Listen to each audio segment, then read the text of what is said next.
നമ്മൾ നാടൻ ഭാഷയിൽ പറയുന്ന ചില പഴഞ്ചൊല്ലുകളുണ്ടല്ലോ. കാക്ക കുളിച്ചാൽ കൊക്കാവില്ല, അതുപോലെ തന്നെ ചായത്തിൽ വീണ കുറുക്കൻ നീലക്കുറുക്കനാവുന്ന കഥകളൊക്കെ. അത് ഈ പഴഞ്ചൊല്ലുകളൊക്കെ ഉണ്ടാക്കിയവർ പതിരില്ലാതെ ഉണ്ടാക്കിയതല്ല. അനുഭവങ്ങളുടെ കരുത്തിൽ ആരൊക്കെയോ ഒറ്റ ചെറിയ വാചകങ്ങളായി മൊഴിഞ്ഞ ആ യാഥാർത്ഥ്യങ്ങളാണ് പഴഞ്ചൊല്ലുകളായി നമ്മുടെ മുന്നിലുള്ളത്. ഞാൻ പറഞ്ഞത് വേറൊന്നുമല്ല. ഒഡീഷയിൽ പുതിയ മുഖ്യമന്ത്രിയെ BJP തീരുമാനിച്ചു. ആ തീരുമാനിച്ച ആളിൻ്റെ പേര് മോഹൻ ചന്ദ്ര മഞ്ചി എന്നാണ്. നമ്മളൊക്കെ വിചാരിക്കും തിരഞ്ഞെടുപ്പിൽ തിരിച്ചടി ഉണ്ടായതുകൊണ്ട്, അല്ലെങ്കിൽ തൃശ്ശൂരിൽ സുരേഷ് ഗോപിയെ ജയിപ്പിച്ചതുകൊണ്ട് എന്തൊക്കെയോ മാറും, മാറ്റപ്പെടും എന്നൊക്കെ. അങ്ങനെയൊന്നും മാറില്ലത്. കാരണം അത് അടിമുടി ഉള്ളിൽ നിറഞ്ഞതാണ്. ഈ മോഹൻ ചന്ദ്ര മഞ്ചി ആരാണെന്നുള്ളത് സാമൂഹ്യ മാധ്യമത്തിൽ വലിയ ചർച്ച നടക്കുന്നുണ്ട്. 1999 ഗ്രഹാം സ്റ്റെയിൻസ് എന്ന ഒരു സുവിശേഷകനെയും 2 മക്കളെയും ചുട്ടുകൊന്ന പ്രതിക്ക് വേണ്ടി, അവരെ മോചിപ്പിക്കാൻ വേണ്ടി ജയിലിന് മുന്നിൽ നമ്മുടെ സുരേഷ് ചാവങ്കെ എന്ന് പറയുന്ന ഒരു ചാനലുകാരനോടൊപ്പം അദ്ദേഹം സമരം നടത്തിയതിൻ്റെ ചിത്രങ്ങളാണ് സാമൂഹ്യ മാധ്യമത്തിലൂടെ പ്രവഹിച്ചുകൊണ്ടിരിക്കുന്നത്. അതാണ് ഇപ്പോൾ വലിയ വാർത്തയായി വന്നിരിക്കുന്നത്. എല്ലാവർക്കും അറിയാവുന്നതാണ്. ഇന്നത്തെ പോലെ ഇന്നിപ്പോൾ എല്ലാവരും വിദ്വേഷ കൊലകളോടൊക്കെ ഒരുതരം പൊരുത്തപ്പെട്ട് കഴിഞ്ഞു.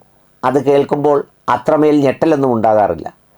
എന്നാൽ ഒഡീഷയിലെ ഒരു ഗ്രാമപ്രദേശത്ത്, മലമ്പ്രദേശത്ത് ജനവിഭാഗങ്ങൾക്കിടയിൽ ക്രൈസ്തവ സന്ദേശങ്ങൾ പ്രചരിപ്പിക്കുന്ന ഒരു സംഘത്തിലെ ആളായിരുന്നു അത്രേ ഗ്രഹാം സ്റ്റെയിൻസ്. അദ്ദേഹത്തിനെയും 2 മക്കളെയുമാണ് ഒരു കാറിലിട്ട് ചുട്ടുകരിച്ചു കൊന്നത്. അന്നത് വലിയ പ്രതിഷേധത്തിന് ഇടയാക്കിയിരുന്നു. ഇന്നത്തെ പോലെ സാമൂഹ്യ മാധ്യമങ്ങളും അങ്ങോട്ടും ഇങ്ങോട്ടും ഗോഗ്വാവിളികളും ഇല്ലാതിരുന്ന കാലത്ത് പോലും അത് വലിയ വേദനയുണ്ടാക്കിയ ഒരു വാർത്തയായിരുന്നു. ആ കൊന്ന ധാരാസിംഗ് എന്ന് പറയുന്ന ഒരാളിനെ ജയിലിലടച്ചു. അന്ന് UPA ആണെന്ന് തോന്നുന്നു കേന്ദ്രം ഭരിക്കുന്നത്. ആ ജയിലിലടച്ച സംഭവത്തിൽ അദ്ദേഹത്തെ പുറത്തുവിടണം എന്നൊക്കെ പറഞ്ഞ് വലിയ പ്രക്ഷോഭമുണ്ടാക്കുന്നതിന് വേണ്ടി നേതൃത്വം കൊടുത്ത ആളാണ് പുതിയ ഒഡീഷ മുഖ്യമന്ത്രിയായി ഇപ്പോൾ തിരഞ്ഞെടുത്തിരിക്കുന്ന ആളെന്നാണ് സാമൂഹ്യ മാധ്യമത്തിലൂടെയും ഒക്കെ വാർത്ത വരുന്നത്. സുദർശൻ TV എന്ന് പറയുന്നൊരു TV നിങ്ങൾ കേട്ടിട്ടുണ്ടാവും.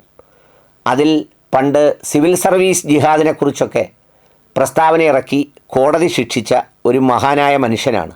ഈ മഞ്ചി ഒരു ഇസ്ലാമോഫോബിയ പ്രചരിപ്പിക്കുന്ന വ്യക്തി കൂടിയാണ്.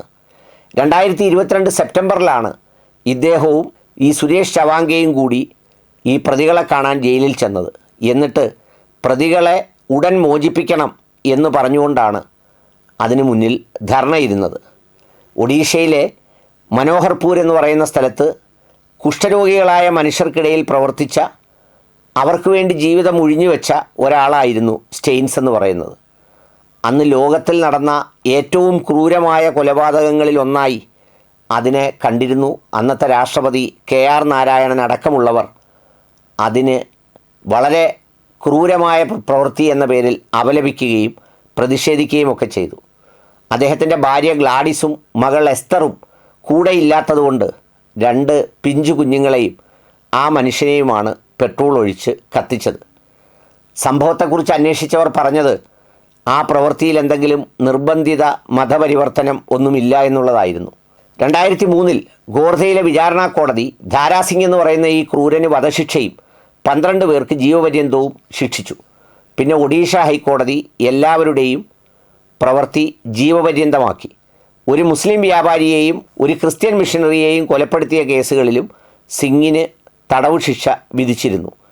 2022 ഇദ്ദേഹത്തെ മോചിപ്പിക്കണം എന്ന് പറഞ്ഞുകൊണ്ട് ഈ പറഞ്ഞ മഞ്ചി പ്രതിഷേധമിരുന്നത്. ഇത് ഞങ്ങളുടെ ഇപ്പോഴത്തെ ആവശ്യം മാത്രമാണ്. സാഹചര്യം അനുകൂലമാണെങ്കിൽ അദ്ദേഹത്തെ പിന്തുണയ്ക്കുകയും പാർട്ടി ചർച്ച ചെയ്യുകയും ചെയ്യുമെന്ന് 2022 ചീഫ് വിപ്പായിരുന്ന മഞ്ചി ദി ഹിന്ദു എന്ന് പറയുന്ന നമ്മളൊക്കെ വായിക്കുന്ന പത്രത്തിൽ അഭിമുഖവും നൽകിയിരുന്നു.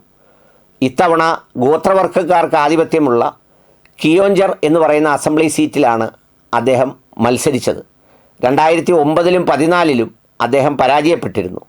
എന്നാൽ ഇപ്പോഴത്തെ ഒഡീഷ മുഖ്യമന്ത്രിയുടെ ഒരു ഭരണപരമായ വീഴ്ചയും അദ്ദേഹത്തിൻ്റെ പ്രായാധിക്യവും ഒക്കെ ചൂണ്ടിക്കാണിച്ച് ഗവൺമെൻറ് അധികാരത്തിൽ വന്നപ്പോൾ ഇത്രയും മിടുക്കനും ഭരണഘടനാ വിദഗ്ധനും ഭരണഘടനയോട് കൂറും വിശ്വസ്തതയും ഒക്കെ പുലർത്തുന്ന അദ്ദേഹത്തെയാണ് ഈ പറഞ്ഞ സംസ്ഥാനത്തിൻ്റെ മുഖ്യമന്ത്രിയായത്. മുഖ്യമന്ത്രി ആയപ്പോൾ തന്നെ പുരിയിലെ ജഗന്നാഥ ക്ഷേത്രത്തിൻ്റെ 4 കവാടങ്ങളും തുറക്കാനും 12-ാം നൂറ്റാണ്ടിലെ ക്ഷേത്രങ്ങളുടെ സംരക്ഷണത്തിനായി കോർപ്പസ് ഫണ്ട് രൂപീകരിക്കാനുമൊക്കെ അദ്ദേഹം തീരുമാനിച്ചിട്ടുണ്ട്. അത്രമേൽ കരുത്തനും നീതിമാനുമായ ഭരണാധികാരിയാണ് അദ്ദേഹം. അതുകൊണ്ട്